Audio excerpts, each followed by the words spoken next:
नमस्कार, स्वागत है आप सभी का। मैं हूं आपके साथ विपिन कुमार शर्मा और इस क्लास में हम पढ़ने वाले हैं राजस्थान का करंट अफेयर्स।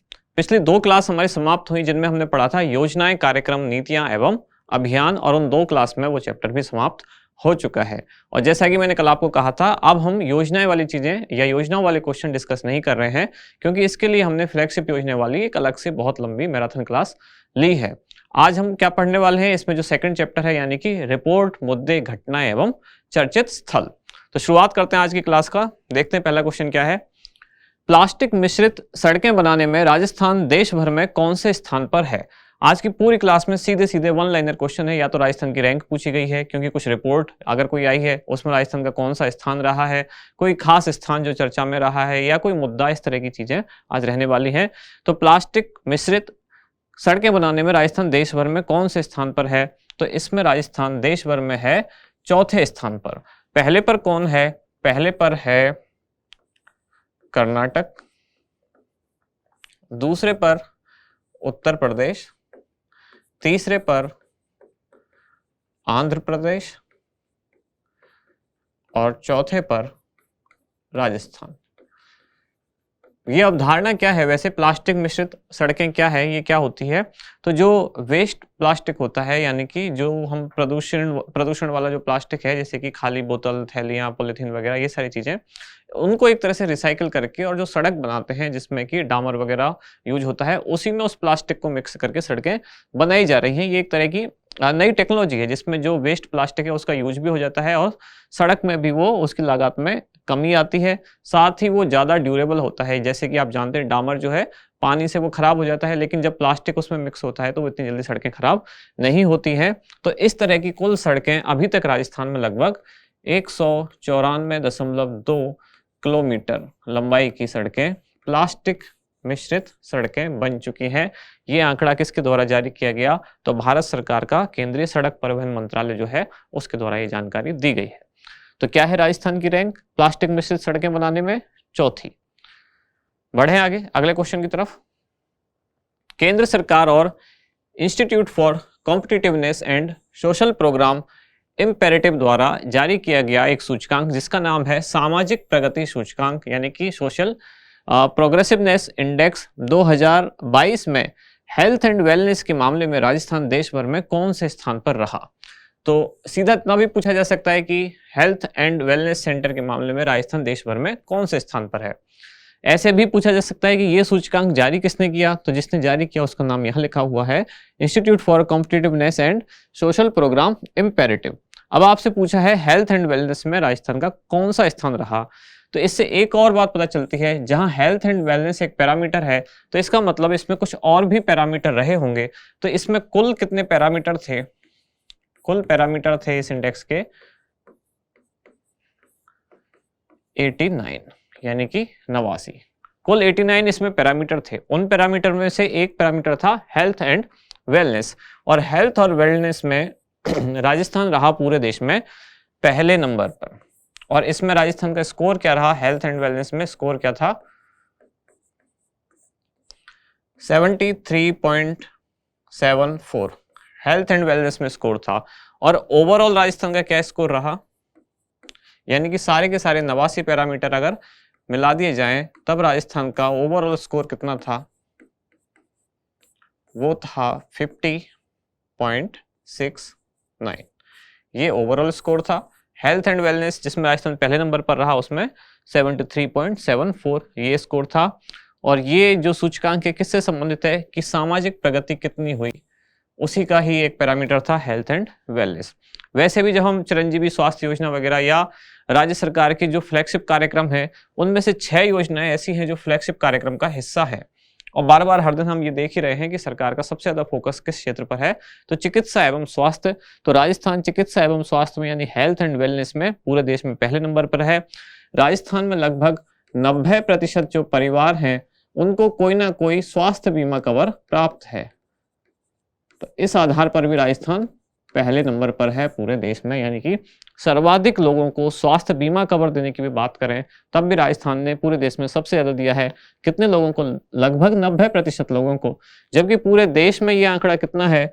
तो भारत में कितने प्रतिशत लोगों को स्वास्थ्य बीमा कवर प्राप्त है? वो है 41%। भारत में पूरे देश में जितनी जनसंख्या है उसके 41% लोगों को स्वास्थ्य बीमा कवर प्राप्त है। लेकिन राजस्थान की जब बात करते हैं तो राजस्थान की जितनी जनसंख्या है उसमें से 90% लोगों को स्वास्थ्य बीमा कवर प्राप्त है और इस आधार पर राजस्थान पूरे देश में फर्स्ट है। और इस सूचकांक के आधार पर यानी कि सामाजिक प्रगति सूचकांक 2022 के आधार पर हेल्थ एंड वेलनेस वाले पैरामीटर में राजस्थान का स्कोर था 73.74 और इस आधार पर भी राजस्थान पूरे देश में प्रथम है। ये क्वेश्चन इंपॉर्टेंट है, पूछे जाने की संभावना है। हो सकता है या तो इसमें से ये पूछा जाए या फिर स्वास्थ्य बीमा कवर में राजस्थान पूरे देश में कौन से स्थान पर है या कितने लोगों को यहाँ कितने प्रतिशत लोगों को स्वास्थ्य बीमा कवर प्राप्त है, इस तरह से इसमें से कुछ भी चीज पूछी जा सकती है।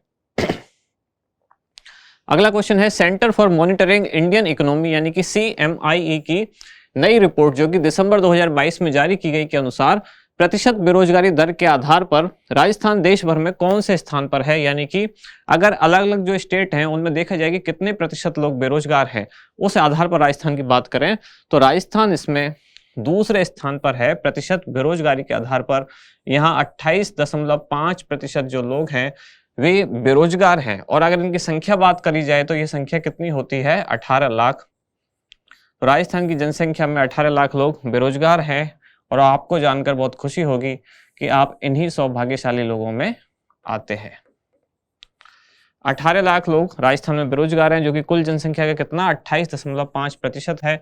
तो आपका नाम आया है, आपके ऊपर ये क्वेश्चन है, आपको याद रखना है। और पहला कौन है प्रतिशत बेरोजगारी में, जबकि राजस्थान दूसरा है, तो पहले पर कौन है? ये है हरियाणा, ये यहाँ हमसे आगे है।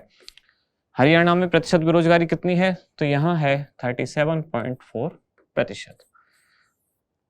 ठीक है, क्लियर। बढ़ते हैं अगले क्वेश्चन की तरफ। ये है Randstad insight talent trends report 2022 के अनुसार सर्वाधिक नौकरियां देने वाले टीयर 2 शहरों में कौन सा शहर पहले स्थान पर है। ये क्वेश्चन सिर्फ इतना भी पूछा जा सकता है कि सर्वाधिक नौकरियां देने वाले टीयर 2 शहरों में कौन सा शहर पहले स्थान पर है, या ये वाली रिपोर्ट किसने जारी की। तो जो जारी करता है वो है Randstad insight talent trades report 2022। अब इसमें जो शहरों के कई डिवीजन किए गए, टीयर 1 शहर, टीयर 2 शहर यानी कि बड़े शहर, फिर उसमें छोटे शहर, इस तरह से उनकी जनसंख्या के आधार पर उनको डिवाइड किया गया। तो टीयर 2 शहरों में सर्वाधिक नौकरी देने वाला जो शहर है वो है जयपुर।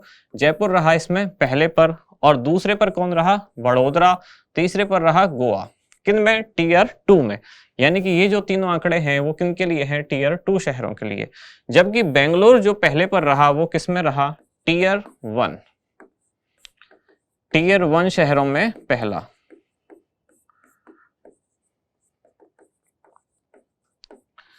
टीयर 1 शहरों में पहली बात की जाए तो बेंगलुरु रहा, और टीयर 2 शहरों में पहले की बात की जाए तो जयपुर रहा। अब लेकिन राजस्थान करंट अफेयर्स की हम बात कर रहे हैं, इसलिए पूछे जाने की संभावना जयपुर की ज्यादा है। अगला क्वेश्चन, न्यायालय के प्रकरणों से जुड़े विचाराधीन बंदियों की सभी सूचना प्राप्त करने हेतु integrated software solution with the prison program launch करने वाला राजस्थान उच्च न्यायालय देश भर में कौन सा उच्च न्यायालय बना। तो पहले तो सॉफ्टवेयर क्या है, इसका नाम है integrated software solution with the prison. ये प्रोग्राम है क्या? यानी कि जो बंदी है यानी कि जो कैदी हैं उनकी कुछ जानकारी जेल प्रशासन को ऑनलाइन उपलब्ध हो सके, इसके लिए राजस्थान उच्च न्यायालय ने ये प्रोग्राम या एक सॉफ्टवेयर डेवलप किया है। तो राजस्थान उच्च न्यायालय ऐसा करने वाला पूरे देश का पहला उच्च न्यायालय है जिसमें जो प्रिजनर्स हैं यानी कि जो बंदी हैं उनकी जानकारी जेल प्रशासन को ऑनलाइन एक प्लेटफॉर्म पर उपलब्ध हो सके। अगला क्वेश्चन, भारतीय सेना द्वारा सुदर्शन प्रहार अभ्यास कहां संपन्न किया गया। तो सुदर्शन प्रहार अभ्यास ये संपन्न किया गया जैसलमेर में। अगस्त 2022 में राज्य सिविल सेवा अपील अधिकरण की स्थायी पीठ कहां स्थापित की गई है। ऑप्शन है आपके अजमेर, जोधपुर, उदयपुर या कोटा। तो इसका उत्तर है जोधपुर। अभी अभी अगस्त 2022 में ये राज्य सिविल सेवा अपील अधिकरण यानी कि जो सिविल सर्वेंट हैं उनकी जॉब से संबंधित कोई मामला होता है तो वो अपील करते हैं, तो उसके लिए एक सिविल सेवा अपील अधिकरण है, उसकी अभी स्थायी पीठ स्थापित की गई है जोधपुर में। अब इसका मतलब ये नहीं है कि जयपुर में नहीं है, जयपुर में भी है, अभी नई स्थापित की गई है जोधपुर में। तो जो जोधपुर में स्थापित की गई है इसमें कौन कौन सा क्षेत्र होगा। तो एक तो इसमें जोधपुर है यानी कि जोधपुर संभाग खुद, जोधपुर के अलावा उदयपुर, और उदयपुर के अलावा तीसरा बीकानेर। तो ये 3 संभाग जो होंगे, 3 संभागों के जिले, इनको तो कवर करेगा कौन सा? जोधपुर स्थायी पीठ। किस चीज की स्थायी पीठ है? जो राज्य सिविल सेवक हैं उनके मामले जो भी होंगे नौकरी से संबंधित, किसी विवाद से संबंधित, तो उनकी अपील के लिए एक स्थायी पीठ है जोधपुर में, जिसमें जोधपुर संभाग, उदयपुर संभाग और बीकानेर संभाग में जो जिले हैं उनके मामले यहाँ आएंगे। फिर जो दूसरी पीठ है वो कहाँ है? जयपुर में। तो जयपुर में जो पीठ है उसमें कौन कौन से संभाग? तो एक तो जयपुर अपने आप में हो गया, दूसरा जयपुर के बाद हो गया अजमेर, अजमेर के बाद तीसरा हो गया कोटा, और चौथा जो बचा संभाग वो कौन सा हो गया? भरतपुर। तो ये तो आपको पता ही है कितने संभाग हैं राजस्थान में।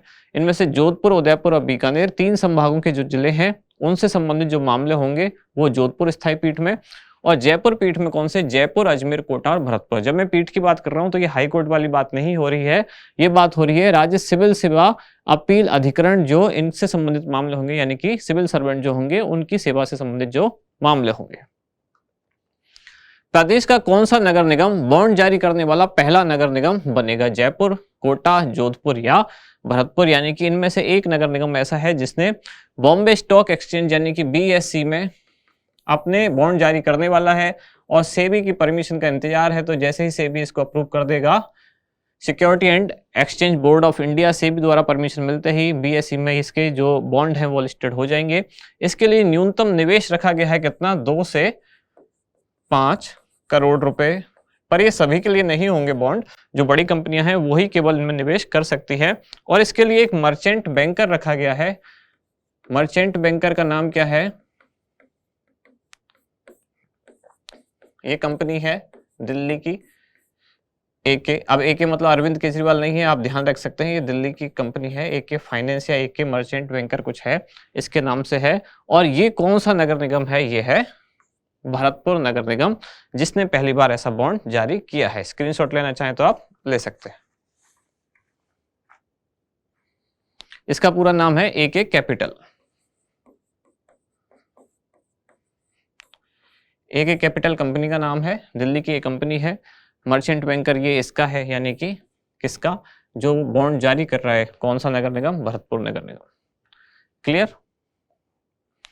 राज्य सरकार द्वारा राष्ट्रीय तथा राज्य स्तरीय खिलाड़ियों का TADA बढ़ाकर क्रमशः कितना कर दिया गया है?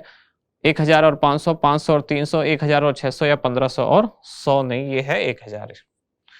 इसका उत्तर क्या होगा? तो इसका उत्तर है 1000 तथा 600 रुपए। अगर राष्ट्रीय स्तर के खिलाड़ी हैं तो उनका TADA प्रतिदिन कितना हो गया? अब 1000 रुपए, और जो राज्य स्तरीय खिलाड़ी उनका है 600। ये पहले था, पहले राष्ट्रीय स्तर के खिलाड़ी का 500 और राज्य स्तर वाले खिलाड़ी का 300 रुपए। अब बढ़ाकर कितना कर दिया गया? 1000 और 600 रुपए।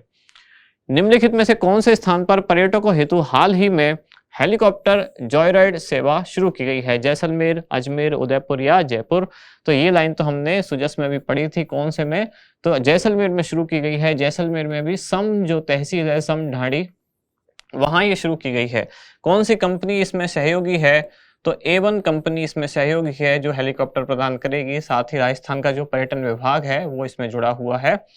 तो इनके द्वारा पर्यटकों को प्रतिदिन लगभग 200 पर्यटकों को उड़ान कराई जाएगी, और इसमें 2 रखी गई हैं, एक तो 5 मिनट की उड़ान या फिर 15 मिनट की उड़ान। इस तरह से उनकी अलग अलग, यानी कि टिकट की रेट है वो अलग अलग रखी गई है। अब जॉय राइड क्या है? जॉय आप समझते हैं, जॉय यानी कि आनंद, मनोरंजन, और राइड यानी कि सवारी। तो बस जिनको बस हेलीकॉप्टर में कभी बैठे नहीं है जो लोग, और उनको हेलीकॉप्टर में बैठना है, जो लोग घूमने जाते हैं जैसलमेर, तो उनके लिए बस हेलीकॉप्टर की सवारी शुरू करने के लिए सेवा शुरू की गई है जैसलमेर के सम ढाणी के क्षेत्र में। A1 कंपनी इसमें सहयोगी है, और राजस्थान जो पर्यटन विभाग है उसके द्वारा ये सर्विस शुरू की गई है। आप जो पुरानी क्लास थी उसको एक बार रिवाइज कर लेते हैं, यानी कि क्लास नंबर 58, और आज जो हम पढ़ रहे थे वो क्लास कौन सी है? 59। तो पहली क्लास में हमने क्या क्या पढ़ा, यानी कि इससे पहली वाली में कि 18वीं राष्ट्रीय स्काउट गाइड जम्बूरी का थीम सॉन्ग निम्नलिखित में से किसके द्वारा लिखा गया? तो ये लिखा गया दीपक जावा, जो पाली जिले में अध्यापक हैं। और थीम सॉन्ग क्या था? शांति प्रगति साथ आई जम्बूरी। मित्रोदय गांधी और मोहम्मद इकराम, इन्होंने ग्रामीण ओलंपिक के लिए थीम सॉन्ग लिखा, जिसका नाम था चालो चलो रे साथीड़ा सारा मिलके खेलो। और जो जम्बूरी है उसकी थीम क्या थी? शांति के साथ प्रगति। अगला क्वेश्चन क्या था? 18वीं राष्ट्रीय स्काउट गाइड जम्बूरी का आयोजन कहाँ किया गया? तो पाली के रोहट के निम्बली ब्राह्मणन गांव में किया गया। अच्छा, ये 66 साल, आप में से बहुत सारे लोगों ने बताया कि ये सेकंड ग्रेड एग्जाम में पूछा गया है और उसमें ऑप्शन था 67 साल। तो अगर मान लेते हैं, वैसे तो ये गलत है, आपको पता ही है, आप कैलकुलेट कर सकते हैं आराम से, आपके सामने है, एक कहावत है, हाथ कंगन को आर से क्या। तो यहाँ आप देख रहे हैं कि दिसंबर 1956 में हुआ था पहली बार राजस्थान में आयोजन, अब हुआ है जनवरी 2023 में, तो 67 साल हुए तो नहीं है। लेकिन फिर भी ऑप्शन में अगर आ जाता है 66 नहीं है तो सीधी बात है 67 ही उत्तर है, कितने साल बाद, तो फिर तो 67 ही उत्तर है अगर 66 ऑप्शन में नहीं है। लेकिन 66 भी ऑप्शन में है और 67 भी ऑप्शन में है, और क्वेश्चन ये पूछा गया है कि कितने साल बाद, बाद वाला शब्द इंपॉर्टेंट है, यानी कि कितने साल बाद ऐसे क्लियर लिखा हुआ है, तो 66 ही होगा, क्योंकि सिंपल मैथमेटिक्स यही कहती है। फिर भी आप लोग कह रहे हैं जैसे कि सेकंड ग्रेड में पूछा गया और ऑप्शन में सिर्फ 67 था, 66 ऑप्शन में नहीं था, तो आपको सिंपल सी बात है भाई आंसर करना चाहिए। तो यही जम्बूरी का वो डायग्राम भी कल मैंने आपको दिखाया था, जो इसका एक तरह से लोगो है कि थीम क्या है इसकी, प्रोग्रेस विद पीस। ऐसे भी लिखा सकता है, आपको देवनागरी में, इंग्लिश वाली चीज को देवनागरी में लिख दें प्रोग्रेस विद पीस, तो आप केवल यही रट के चले गए शांति के साथ प्रगति, और फिर कहें एकदम से ये क्या नया आ गया, तो नया कुछ नहीं है, थोड़ा सा आपको कॉमन सेंस यूज करना है। प्रोग्रेस विद पीस इसका क्या है, थीम है, उसी को हिंदी में लिखा है शांति के साथ प्रगति। 4 से 10 जनवरी रोहट पाली में इसका आयोजन किया गया और ये इस बार 18वीं जम्बूरी थी।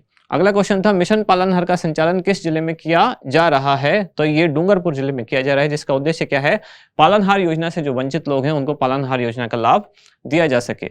जयशान शक्ति कार्यक्रम का प्रमुख उद्देश्य क्या है, इसका उद्देश्य है महिला सशक्तिकरण, जो कि जैसलमेर जिला प्रशासन और महिला अधिकारिता विभाग द्वारा संयुक्त रूप से संचालित है।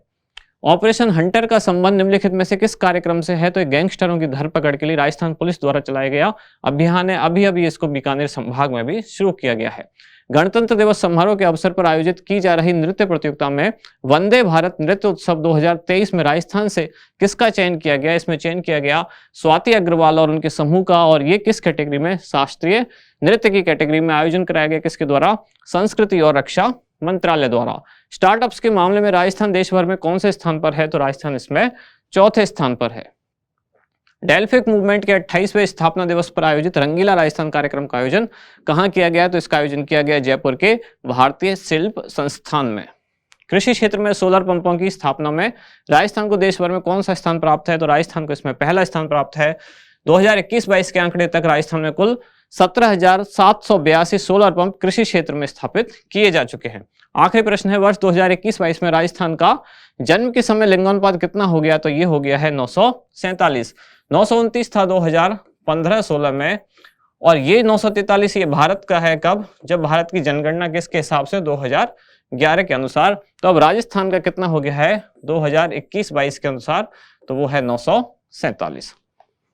इसके बाद लास्ट में जानकारी जो हम हर दिन डिस्कस कर रहे हैं, अगर आप परीक्षा से पहले एक और परीक्षा कलाम एकेडमी द्वारा जो आयोजित होने वाली है उसको देना चाहते हैं, तो रजिस्ट्रेशन के लिए आपकी लास्ट डेट रखी गई है क्या, 16 फरवरी, और एग्जाम आपका किस दिन होगा, 19 फरवरी 2023, जिसके लिए फीस रखी गई है 125 प्लस GST। रजिस्ट्रेशन के लिए आप कलाम एकेडमी की वेबसाइट पर जाकर अपने आप को रजिस्टर कर सकते हैं।